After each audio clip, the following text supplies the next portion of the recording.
On a Bloomberg exclusive, we can speak to the person who heads up Britain's biggest insurer. Well, our next guest's career began as an international consultant with McKinsey in Paris. He also served as a government advisor for the Ivory Coast, as its Minister for Planning, as well as being an external advisor to the World Bank. Well, fast forward a few years through and a return to McKinsey as partner, and then the top job at insurer Aviva in Europe. Now, that's until the rival Prudential brought him as finance director in 2008, and a series of promotions later. Well, he's now chief executive. So I'm very pleased to welcome to our studios Tidjane Thiam. Thank you so much for coming in. Now, we were just going through the earnings. They beat estimates, gaining some 24%. What was your biggest growth? Is there a division that made better than other ones? It's my pleasure to be here, Francine. And if I can say so, we are an engine firing on 4 cylinders. We have 4 divisions, and each of them has actually produced an outstanding performance in 2010. Asia is up 26% in sales. The US is up more than 40%. M&G's profits are up more than 20%, and the UK has hit 45% of margin from 31% last year. So a fantastic performance across the board, very, very pleasing. So with that kind of performance, are you thinking, for example, of issuing a dividend, a special dividend, or anything like that? Well, you will see this morning that we're announcing that the board has decided to raise our dividend by 20%, which is an exceptional move in the history of this company, because we feel in particular that we have transformed the capacity of the company to generate cash. The remittances from our businesses are £935 million this year, almost £1 billion, from 99 million in 2005. So we are remitting 10 times more cash to the centre than 5 years ago. And that puts the board in a position to make the decision of increasing our dividend. You know, that's good news for a lot of the shareholders. In terms of these trends, are they going to continue rising? What are your biggest pitfalls ahead? You're talking about increasing in the US, in Asia. Are you concerned about some kind of double-dip recession risk in the US? Well, we are in the US selling variable annuities, so they are targeted at the baby boomers. The baby boomers control $7.6 trillion of assets, half the wealth of the wealthiest country in the world. And our product is ideally placed for them. The guarantees we sell used to have a take-up rate of 13% 4 years ago. They're now at 82%. We're just riding the wave. There are 10,000 baby boomers retiring every day for the next 20 years. That is an extraordinary statistic. And the product we have in the US is targeted at them, and we find that it's just flying off the shelves. Now, you were telling me in December that in terms of your Asia strategy, you want to double revenue there from, I think, 2009 to 2013. That's so right. You have a 4-year plan. Yes. How is that going, and what's your big downfall there? What's your biggest concern there? Yes, it's going well. The key thing about our Asian platform is that we are in 13 countries. We are the leading company really in Asia, and we have 11 million customers. There is about 1.9 billion Asians in the middle class. So every time I'm asked about our growth, I say, well, we're just scratching the surface. We look big compared to others, but penetration is still at 1%. And again, the main limit to our growth is our ability to distribute the product, i.e. to keep the kind of quality of sales force that we want to make sure that we make high quality sales. Our sales in Asia have increased by 26% this year. 18 points out of those 26 are productivity improvement. So it's not just hiring more people, we're selling much more per capita. Our sales, individual sales, have gone up very strongly, so we continue to drive that. We're number 1 now in Vietnam, in Singapore, in the Philippines, in Indonesia, in Malaysia, and I could continue the list. So it's what I would call rational market leadership. But overall, it must still be a more difficult environment to do business now than it was possibly a year ago, because we're talking about interest rates going higher, we're talking about inflation, and although insurance isn't possibly directly linked, it's still a barometer of the health of the world economy. No, absolutely. There are a lot of uncertainties in the world economy, so I'm always cautious looking forward from the Middle East crisis to other events. But we see these as, if I may say so, bumps in the road.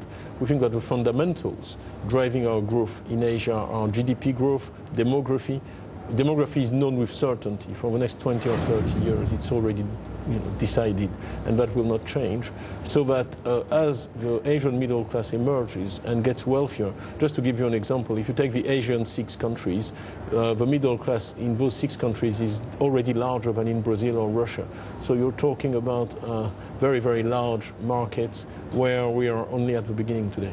Now, you tried to have a big buyout in Asia, which didn't work. I did. Do you feel that you're now a takeover target? Is there a risk that actually it's other companies looking at you saying, well, you know, they're raising the dividend, they have nice earnings, I'm going to go out and buy them? Well, my job is to run the company, to generate maximum value for my shareholders. I think that our track record of the last 2 or 3 years is strong. Has driven the share price now at its highest in 3 years. And of course, you know, if you do well, you can become a target. Should that happen, our duty, my duty, is to examine any offer and recommend it to the board if it's high enough. But I think given the performance of the company, that hurdle would be a very high number. Have you had any offers so far? Not yet. In terms of, again, your biggest fear, but within the insurance market, we see so much uncertainty in the Middle East. Is that going to scupper your plans of expansion, for example, in that region? Well, that's an interesting question for us, because effectively we had been looking at that market. But you see, we're a long-term business, and we invest for the long term. Look at Indonesia. A lot of people comment on our current performance in Indonesia. Well, we got in '95. Okay, so we've been there for 16 years. And we've been working and going step by step. And today we have 75,000 agents, you know, very, very large profits. And everybody says, well, how come? So we look at countries in that perspective. And if you take a 10 to 15 years perspective, the fundamentals in that region remain attractive.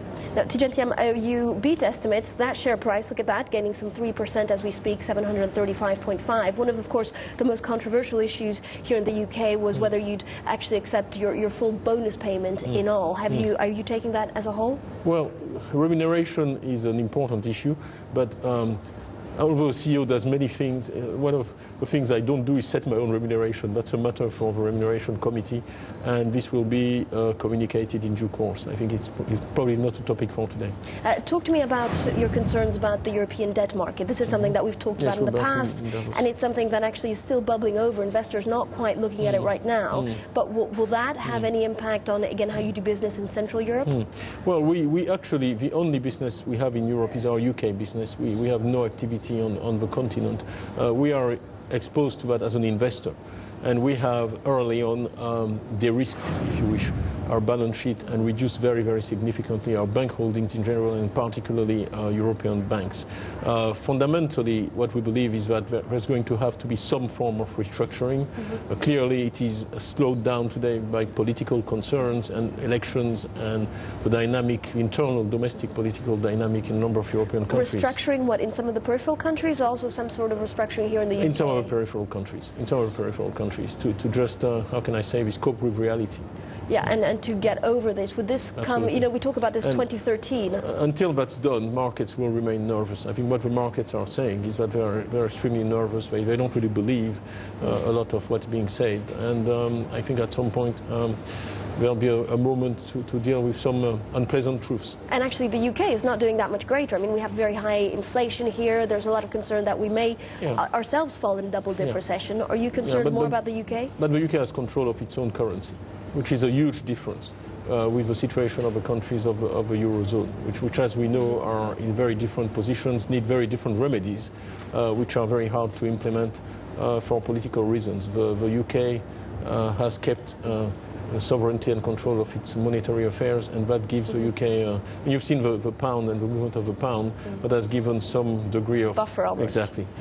Mr. Thiam, we are almost out of time, but I want to ask you about your concerns, of course, about the Ivory Coast. You come from there, you were involved in politics, and it's just escalating, getting worse. Is it time for the international community to take maybe more notice? Well, you know, it's my country. It's of course a human tragedy. I'm very saddened by what is going on there.